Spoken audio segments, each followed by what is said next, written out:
할렐루야. 오늘 저는 여러 성도님들과 함께 하나님의 말씀과 그 앞에 선 우리의 모습, 이런 제목으로 함께 은혜를 나누겠습니다. 자, 여러분들 주님을 믿습니까? 아멘 말할 필요가 없지요. 그러나 주님의 말씀도 믿습니까? 여기에 대해서는 확실한 대답을 사실은 할 수가 없을 거예요. 무슨 이야기냐면 하나님의 모든 말씀으로 우리가 산다고 했는데 하나님의 말씀 중 상당 부분을 거부하고 그건 지나간 말씀이라고 밀어내고, 그리고 내 마음에 맞는 또 교회에서 가르치는 말씀만 진리로 받아들이는 그런 경향들이 있고, 이러한 믿음은 문제가 있다는 생각이 들어서 오늘 우리가 하나님의 말씀과 그 앞에 선 우리의 모습, 거기에 견줘서 우리는 어떤 삶을 살고 있는지를 한번 되돌아보고 은혜를 받는 시간을 갖도록 하겠습니다.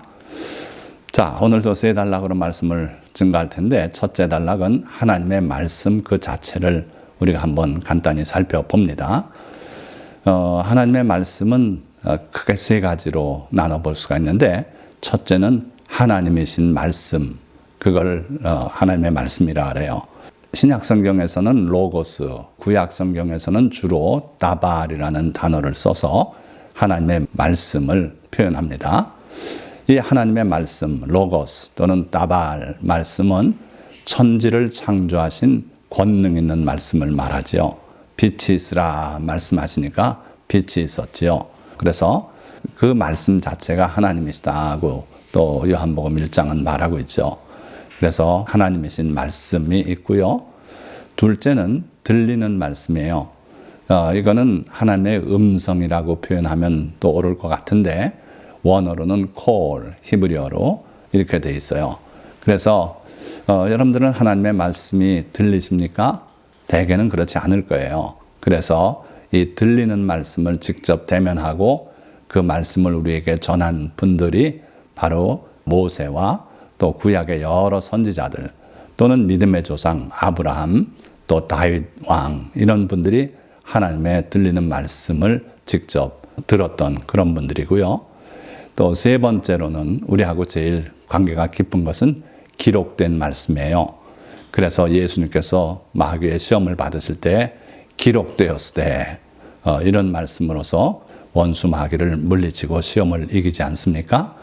자, 이 기록된 말씀은 성경이라고도 하고요. 또는 율법이라는 말씀도 쓰기도 하고, 또는 이제 원어로는 토라라고도 하죠.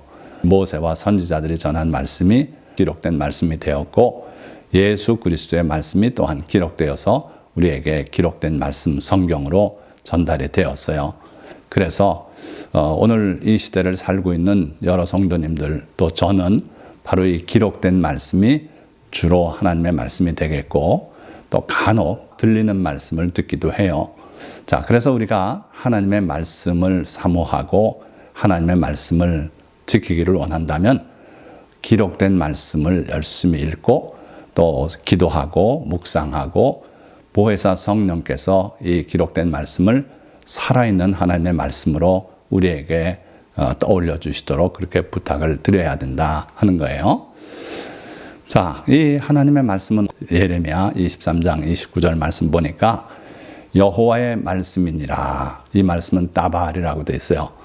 내 말이 불같지 아니하냐, 바위를 쳐서 부스러뜨리는 방망이 같지 아니하냐.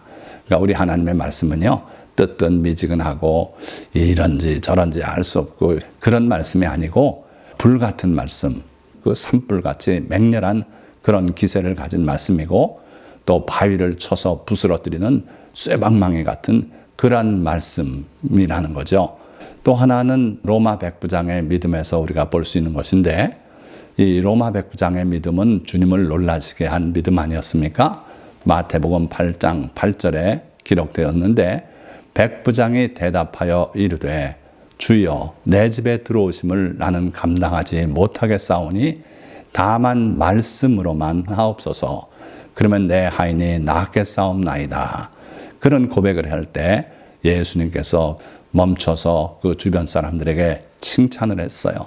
이스라엘 중에서도 이런 믿음을 만나보지 못했다 하시면서 그의 소원대로 말씀으로만 그 하인을 낫게 하셨어요. 자, 이 백부장의 믿음은 보면 주님의 권능을 믿는 믿음이 있었죠. 그런데 거기서 한 걸음 더 나아가서 주님의 말씀의 권능을 믿었던 백부장이었어요.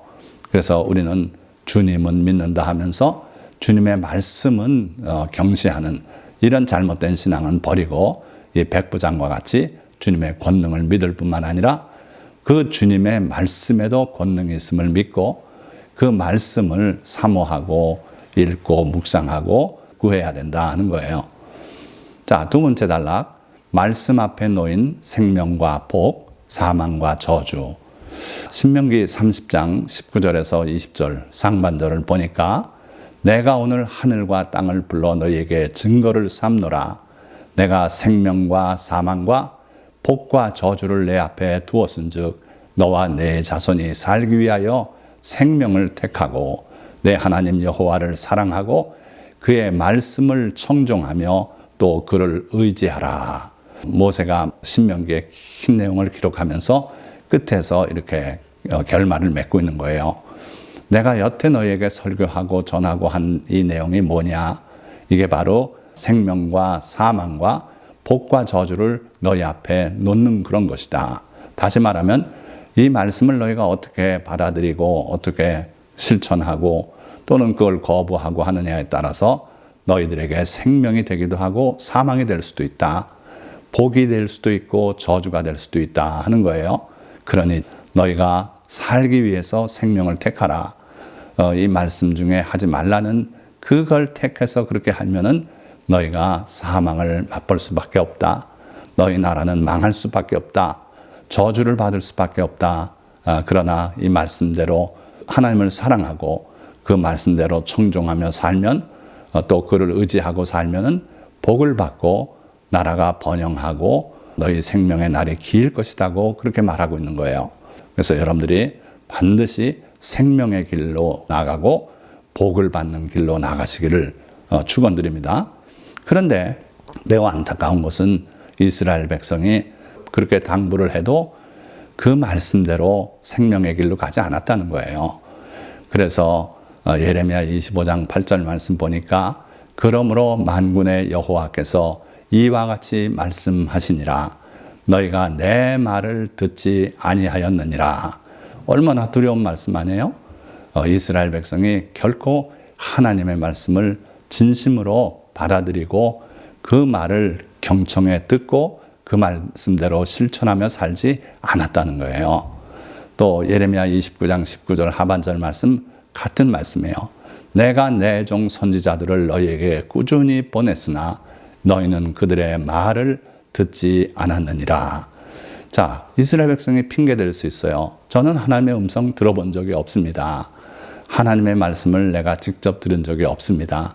그러나 하나님께서는 내가 너희에게 직접 말하지 아니하였어도 내가 많은 내 종 선지자들을 너희에게 꾸준히 보내서 내 말을 너희에게 들려줬다고 말씀하시고 있어요. 그래서 오늘 현대를 살고 있는 여러 성도님들도 마찬가지예요. 나는 하나님의 말씀 직접 들은 바가 없어서 책임이 없다. 그렇게 핑계댈 수 없다는 거예요. 하나님께서는 여러분들의 양심에 직접 말씀하시기도 하지만 설령 그렇지 않았다 그래도 여러 설교자들의 말씀을 통해서 하나님의 음성을 들을 수가 있다는 거예요. 자, 어찌됐든 하나님의 말씀 우리가 듣지 않았다고 칩시다. 그래서 어쩌시려고요? 그렇게 반역하는 마음으로 하나님께 대들을 수도 있어요. 자, 그때 예레미야 6장 19절의 말씀은 이렇게 말씀합니다. 땅이여 들으라. 내가 이 백성에게 재앙을 내리리니 이것이 그들의 생각의 결과라. 그들이 내 말을 듣지 아니하며 내 율법을 거절하였음이니라. 하나님께서는 그 백성들에게 재앙을 내리시겠대요. 그게 그들의 생각의 결과라. 그들이 하나님의 말씀을 놓고 어떠한 생각을 가졌는지 바로 그것 때문에 오는 결과다 하는 거예요. 그들이 내 말을 듣지 아니하였고 내 율법을 거절했다. 이렇게 분명히 말씀하고 있어요. 그 결과 어떻게 됐습니까? 바벨론의 침공을 받아서 나라가 망하고 그 백성들이 세계로 흩어지고 더 많은 사람이 바벨론의 포로로 잡혀가지 않았습니까? 그러니까 하나님의 말씀은 우리에게 생명이 되기도 하고 복이 되기도 하지만 또한 이와 같이 저주가 되기도 하고 우리에게 사망이 될 수도 있다 하는 거예요.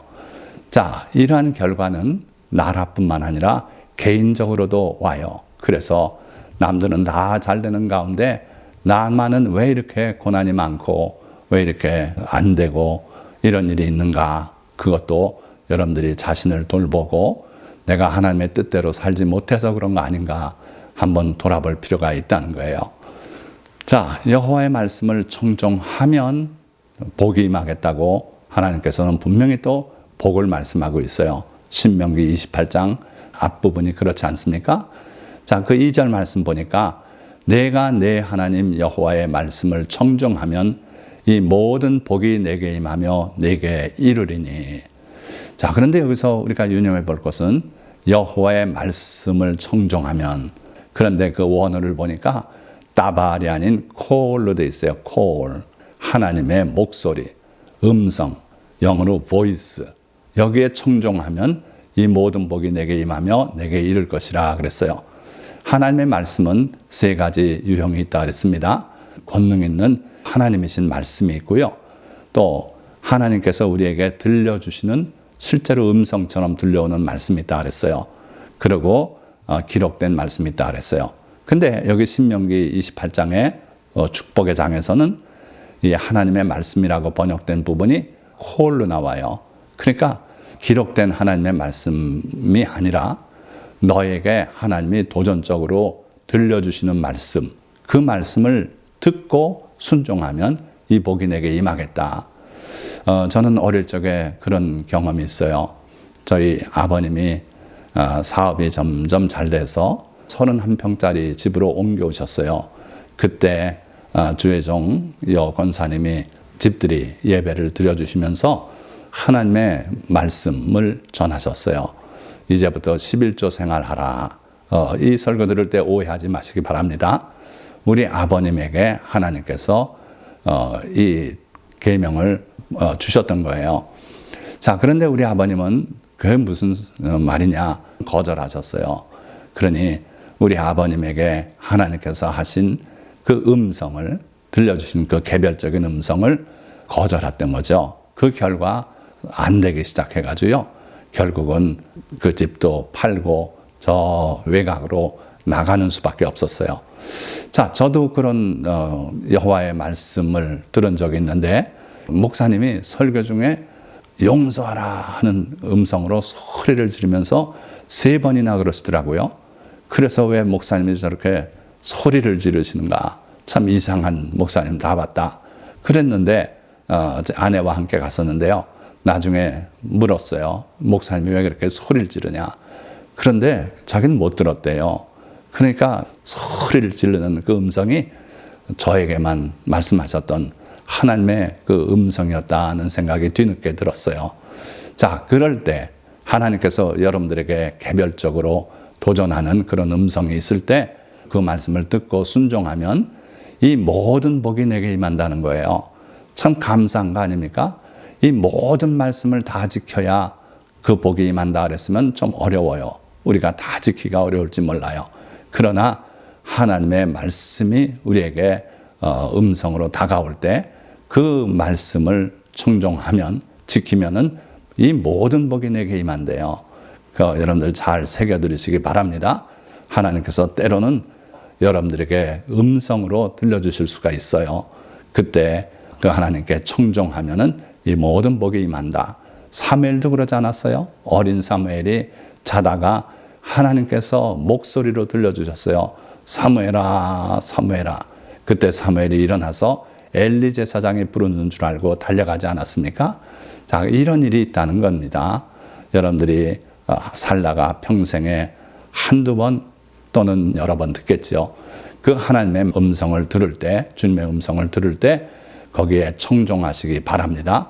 거기에 순종하고 나서면은 여러분들이 복받는 삶을 살게 될 것이다 하는 거예요. 오늘 이 말씀 듣고 여러분들 혹시 이런 생각하실지 모르겠어요. 저 정경수 목사님 맨날 그 얘기구나. 저도 그런 생각한 적 있어요. 청년 때 설교 들어보면 맨날 같은 설교가 늘 나와요. 그래서 맨날 저 말씀만 하시는구나 그런 생각을 한 적이 있는데, 여러분들 가수 중에 자기가 부른 노래를 10,000번이나 불렀다는 사람이 있었어요. 어떻게 한 곡을 10,000번이나 부릅니까? 워낙 유행해서 가는 곳마다 그 곡을 듣길 원하니까 그렇게 했다는 겁니다. 여러분들 가수는 한 곡을 10,000번을 불러도 지겹다고 안 하는데, 하나님의 말씀은 몇 번 듣고 왜 그 말씀 맨날 같이 하냐고 그렇게 말씀할 수 있습니까? 절대 그러지 마시고 이 말씀을 여러분들의 평생의 귀감으로 삼으시고 여호와의 말씀이 들려오면 청종하라는 거예요. 물론 하나님의 일반적인 말씀, 다발의 말씀은 누구나 다 청종해야 돼요. 거기에 순종해야 돼요. 그러나 특별히 여러분들에게 음성으로 들려올 때는 하나님 앞에 겸손히 엎드리고 말씀을 청종하면은 성경에 기록된 모든 복이 여러분들에게 임하고 여러분들 것이 될 거다 하는 거예요. 자, 마지막 단락입니다. 말씀의 거울 앞에 선 우리 모습은 그럼 어떤가? 여기 보니까 아름다운 호수의 주변 경치가 비쳐 보이는 모습인데, 여러분들 우리도 그렇습니다. 하나님의 말씀 앞에 설 때 우리가 거기에 비춰지게 돼 있어요. 그래서 내가 평소 보지 못하던 내 모습을 그 말씀 앞에서 볼 수 있다. 그래서 함께 우리 자신을 돌아보는 시간을 잠깐 갖겠습니다. 자, 여러분들 여기에 제시한 말씀들, 이 말씀들이 주님의 말씀임을 동의하십니까? 첫째, 내 부모를 공경하라. 어떻습니까? 당연히 주님의 말씀 아닙니까? 그렇다면 그 말씀대로 우리가 살고 있습니까? 그걸 좀 더 생각하고 회개하자는 거예요. 자, 그러나 그 유명한 말씀 말고 사소한 말씀들이 또 성경에 많아요. 레위기 19장 32절 말씀에는 센 머리 앞에서 일어서고 노인의 얼굴을 공경하라. 분명히 말씀했어요. 그리고 내 하나님 여호와를 공경하라. 하나님을 공경하듯이 노인들을 공경하고 마음속으로만이 아니라 그 앞에서 일어서라는 거예요. 이게 하나님의 다발 말씀이고 기록된 말씀입니다.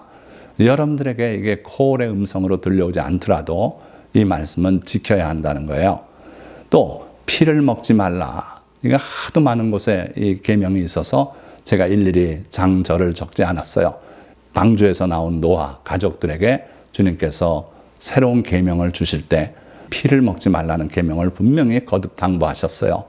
또 레위기에, 신명기에, 또 심지어 사도행전 초대교회가 서고 나서도 이 요긴한 건 4가지라고 말씀하면서 피를 먹지 말라는 말씀을 했어요.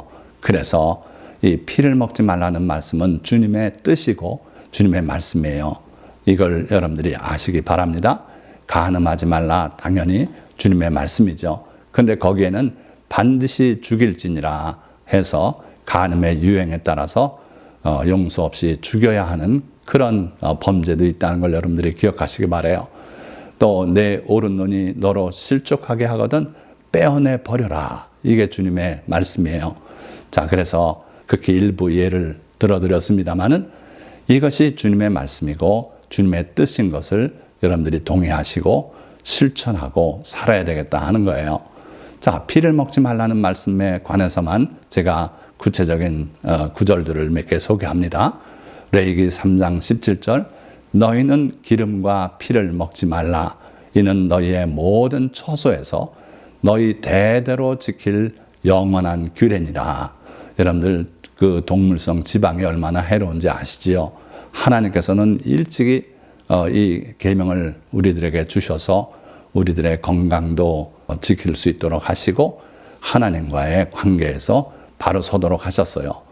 자, 이 규례가, 이 계명이, 이 말씀이 일시적인 것이냐, 예수 그리스도께서 오시면은 사라지고 말 것이냐, 아니라는 거예요. 너희 모든 처소에서 어느 곳에 있든지, 예루살렘에 있든지, 뉴욕에 브루클린에 가 살든지, 어느 곳에 있든지 지켜야 된다. 그리고 너희 대대로 지킬 영원한 규례니라. 하나님이 이렇게 말씀하시고 이제는 끝 하시겠습니까? 그럴 수 없는 계명이다 하는 거예요. 또 레위기 17장 12절 말씀 보니까 그러므로 내가 이스라엘 자손에게 말하기를 너희 중에 아무도 피를 먹지 말며 너희 중에 거류하는 거류민이라도 피를 먹지 말라 하였나니. 자, 이 말씀은요, 이스라엘 백성만 해당이 되는가? 아니라는 거예요. 너희 중에 거류하는 거류민이라도 피를 먹지 말라. 아무도 먹지 말라는 거예요. 그래서 하나님은 이 피에 관한 계명을 매우 강하게 우리에게 들려주고 계세요. 또 신명기 12장 25절에도 너는 피를 먹지 말라. 내가 이같이 여호와께서 의롭게 여기시는 일을 행하면 너와 내 후손이 복을 누리리라. 자, 이 하나님의 계명은요, 특히 피에 관한 계명, 하나님께서 의롭게 여기시는 일이래요. 그대로 지키면은 하나님이 우리를 보실 때 참 의롭다. 하나님의 계명을 바로 지키는 자들이다. 이렇게 보시고 너와 내 후손이 복을 누리겠다고 약속하셨어요. 그러니까 여러분들, 피 먹지 말라는 이 계명은 일시적인 계명도 아니고 영원한 계명이고 어느 곳에 있든지 지켜야 하고, 또한 이스라엘 민족이 아닌 자들도 지켜야 하고, 그리고 그 계명을 지키는 것은 하나님께서 의롭게 여기시는 것이다. 그래서 복을 누리게 될 것이다. 그런 약속을 주셨어요. 레위기 17장 10절에 가서는 이스라엘 집 사람이나 그들 중에 거류하는 거류민 중에 무슨 피든지 먹는 자가 있으면 내가 그 피를 먹는 그 사람에게는 내 얼굴을 대하여 그를 백성 중에서 끊으리니. 하나님께서 피 먹는 자는 하나님의 백성 가운데서 끊어내겠대요. 심지어 거류민일지라도 그를 잘라내겠대요.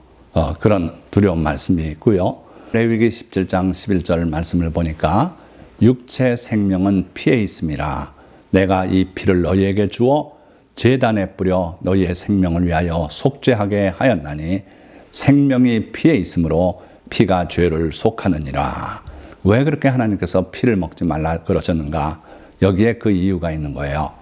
육체 생명은 피에 있다. 즉 피가 생명이다. 그래서 이 피는 제단에 뿌려서 너희 생명을 위하여 속죄하게 하는 용도로 쓸 뿐이다. 다른 용도로는 못 쓴다는 거예요. 그래서 생명이 피에 있으므로 피가 죄를 속하느니라. 그래서 예수 그리스도의 십자가 보혈이 그를 믿는 모든 사람들에게 속죄의 권능을 나타내고 구원의 길로 이끄는 줄 믿습니다. 그런데 피를 먹게 되면 그는 이 모든 하나님의 계명을 일시에 다 파괴하는 것이고, 그래서 사도행전 15장은 이 요긴한 것 4가지는 꼭 지켜야 된다. 음행을 멀리하고 우상에 더러운 것을 피하고 피를 멀리하고 그리고 목매어 죽인 짐승을 멀리해라. 그래서 아무리 이방에 하나님의 율법을 모르는 그러한 가운데 예수를 믿게 되더라도 이거는 꼭 지키고, 그러고 이제 차츰 하나님의 도리에 더 가깝게 살아갈 수 있겠지요. 자, 그래서 이렇게 말씀하셨고, 마지막으로 내 백성이 지식이 없으므로 망하는도다.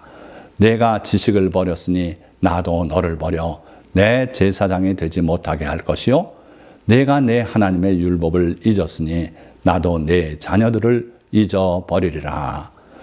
자, 여기서 지식이 없어서 망한다. 2차례나 지식을 언급하지 않았습니까? 그렇다면 이 지식이 뭡니까? 바로 뒤에 보면 내 하나님의 율법을 잊어버렸다. 그래서 나도 내 자녀들을 잊어버리리라. 그러니까 지식이 곧 율법을 뜻하고 있어요. 그러니까 하나님의 백성이라고 하면서도 하나님의 말씀, 하나님의 율법을 다 잊어먹고 살면은 결국 하나님도 그들을 잊어버리시겠다는 거예요. 그리고 너를 버리시겠다고까지 말씀하고 있어요. 그래서 하나님의 모든 계명을 나하고 상관없다고 생각하고 그렇게 사는 것은 주님이 내가 너를 도무지 모른다고 말씀하는 그런 이유가 될 수 있다. 조심하시기 바랍니다. 그래서 우리는 하나님이 주신 기록된 말씀, 곧 하나님의 말씀이라 그러지 않았어요? 그러니까 그 성경을 읽고 묵상하며 성령의 도우심을 구하는 그러한 성도가 다 되시기를 주님의 이름으로 축원드립니다. 말씀을 맺겠습니다.